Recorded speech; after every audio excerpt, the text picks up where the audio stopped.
saudara-saudara yang berbahagia. Hidup yang damai, hidup tentram, tentu semua orang, bahkan semua makhluk menginginkannya. Kebahagiaan, kedamaian dicari-cari oleh banyak orang.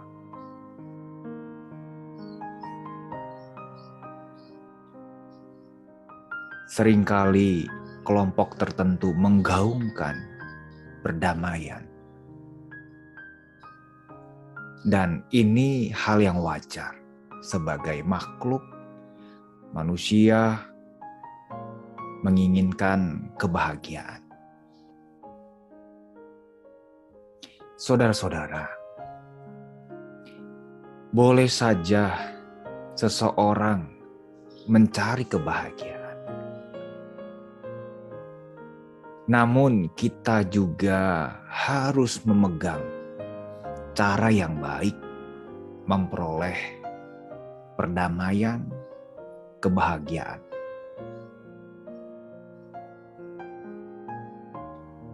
Kalau kita cermati, akhir-akhir ini terjadi konflik. Tentu ini sangat memprihatinkan. Jauh daripada harapan, yaitu ingin hidup damai dan bahagia.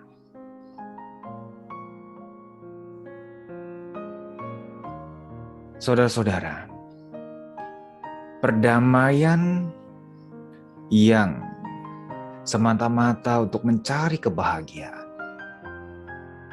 ini tidaklah keliru. Keinginan seperti ini, selama ini kita menyadarinya. Ada yang perlu kita catat baik-baik di dalam mengejar kebahagiaan ini. Hidup damai, bahagia, no problem, tidak masalah. Saudara-saudara harus berjuang.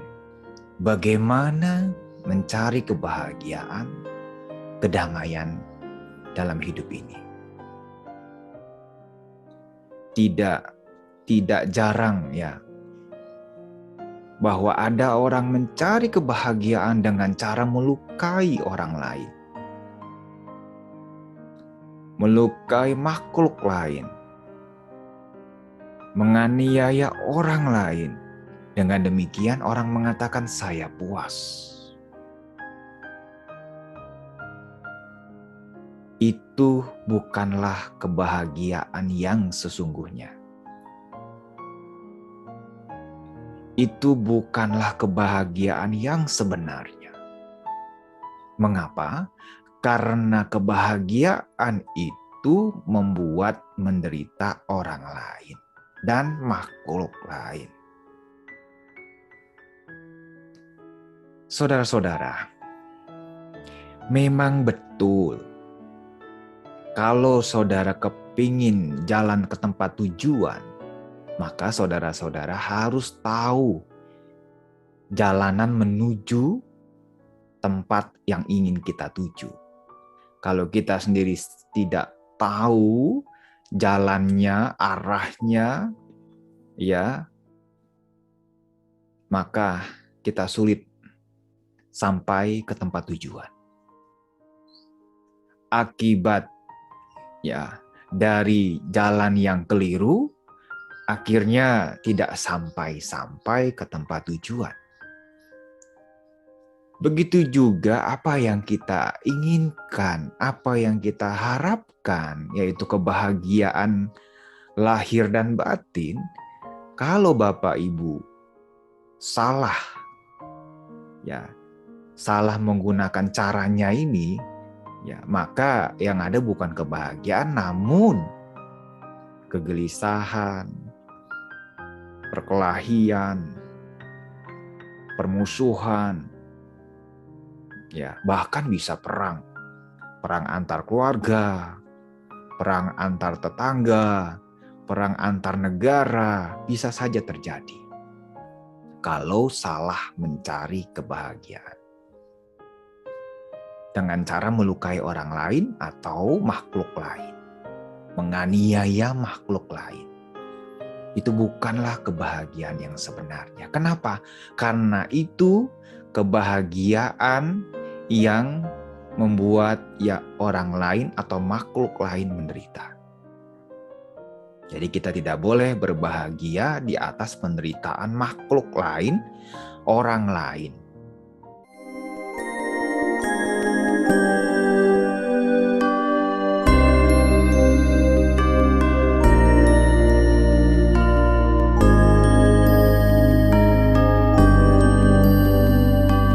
Saudara-saudara, kunci daripada cara memperoleh kebahagiaan adalah pertama, kita harus menanamkan rasa malu untuk berbuat jahat.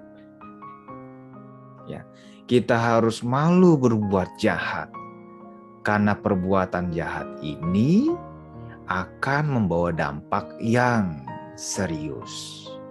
Ya, Bapak, Ibu, dan Saudara, apa yang dimaksud malu berbuat jahat? Ya, jadi kita menjaga diri kita dari hal-hal yang buruk, yaitu melalui ucapan kita agar tidak menyakiti hati orang lain, perbuatan kita tidak merugikan orang lain, pikiran kita tidak menghujat orang lain. Bapak, Ibu, dan Saudara, kalau kita punya rasa malu untuk berbuat jahat melalui ucapan dan perbuatan maupun pikiran, maka dimanapun kita berada, kita bahagia. Ya. Bagaimana kalau ada yang mencaci maki kita? Jangan balas jahat. Ya, karena kejahatan tidak akan berakhir jika dibalas dengan kejahatan. Kemarahan tidak akan berakhir dibalas dengan kemarahan. Tidak akan berakhir. Kebencian dibalas dengan kebencian tidak akan berakhir. Oleh karena itu, kita harus malu setiap kali ingin membalas, ingin berbuat yang keliru, yang dapat merugikan orang lain atau makhluk lain. Bapak, Ibu, dan Saudara, ini sangat penting sekali memiliki rasa malu untuk melakukan hal-hal yang merugikan. Ya, merugikan. Walaupun kita pernah lihat mungkin di berita sosial media, ada orang yang melakukan kejahatan tanpa malu-malu, dan berita itu sudah beredar di mana-mana, dan kita harus waspada, harus eling, sadar sesadar-sadarnya, agar kita tidak mengikuti berita-berita yang buruk demikian. Bapak, Ibu, dan Saudara, itulah yang pertama. Kita harus tanamkan itu. Kita tanamkan rasa malu untuk berbuat jahat. Oh, saya malulah. Saya tidak mau berbuat jahat. Nanti keluarga saya menjadi malu. Anak istri menjadi malu. Ayah ibu menjadi malu karena perbuatan kita. Bapak, Ibu, dan Saudara, itulah mengapa kita jangan sampai mencari kebahagiaan dengan merugikan makhluk lain atau orang lain. Demi keinginan sendiri, terkadang seseorang menghiraukan itu. Biar saja, yang penting aku puas. Apa yang aku dapatkan sudah didapat. Aku tidak peduli dengan orang lain. Aku bahagia. Ini bukan bahagia yang sesungguhnya. Tidak bisa dibenarkan orang berbahagia di atas penderitaan yang lain. Bahkan memaksa diri sendiri, sedangkan diri ini sakit, itu pun belum dikatakan benar. Karena dia menyakiti dirinya sendiri dengan menuruti ego, ya, menuruti hawa nafsunya, ya, ingin menguasai, menuruti keserakahannya. Ini juga sama, menyakiti diri sendiri. Lalu yang kedua adalah takut akan akibat dari perbuatan buruk. Kita harus menanamkan itu di dalam benak kita. Kalau orang sudah tidak takut lagi, ya, melakukan perbuatan buruk, ya nanti dunia ini jadi apa? Ya, orang sudah tidak takut lagi akan akibat dari perbuatannya yang buruk. Tidak peduli. Ini sangat keliru sekali. Contoh hal, dan kalau semua hutan ditebang di bumi ini, apa yang terjadi? Kekeringan di mana-mana. Kebakaran juga mungkin saja terjadi. Longsor mungkin saja terjadi. Kalau kita tidak memiliki rasa takut akibat perbuatan, maka ini yang rugi bukan hanya diri sendiri, tetapi anak cucu, cicit, ya, keturunan di masa yang akan datang ikut menderita. Akibat apa? Akibat seseorang yang tidak takut akibat perbuatannya. Enggak apa-apalah korupsi sedikit. Enggak apa-apalah berbohong. Ini seperti biasa. Jadi tidak takut akan akibatnya. Kelak nanti mungkin saja tidak dipercaya, ya, tidak dipercaya oleh orang lain, ya, sehingga ketika kita ingin serius, orang itu tidak percaya. Kenapa? Karena dulu kita berbuat keliru.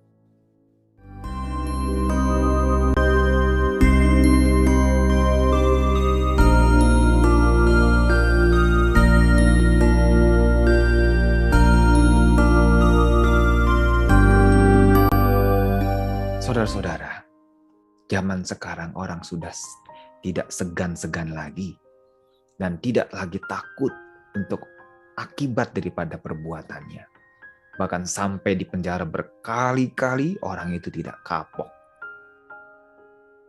Ya, sudah tahu marah membuat tensi darah naik, tapi orang itu tidak takut dan terus mengulang lagi, padahal sudah tahu bahwa kalau akibat dari perbuatan marah akan memicu detak jantung yang kencang, ya, raut wajah seperti tomat merah, sudah tidak sehat, begitu. Ya, karena kemarahan, tidak takut lagi akibatnya nanti dari marah itu apa yang terjadi.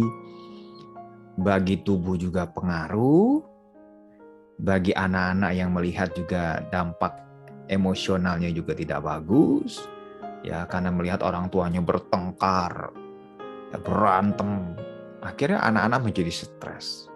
Nah, kalau orang sudah tidak menghiraukan, tidak takut akibat dari perbuatan yang dilakukan, maka kalau semua orang semisalnya begitu, dunia ini menjadi panas.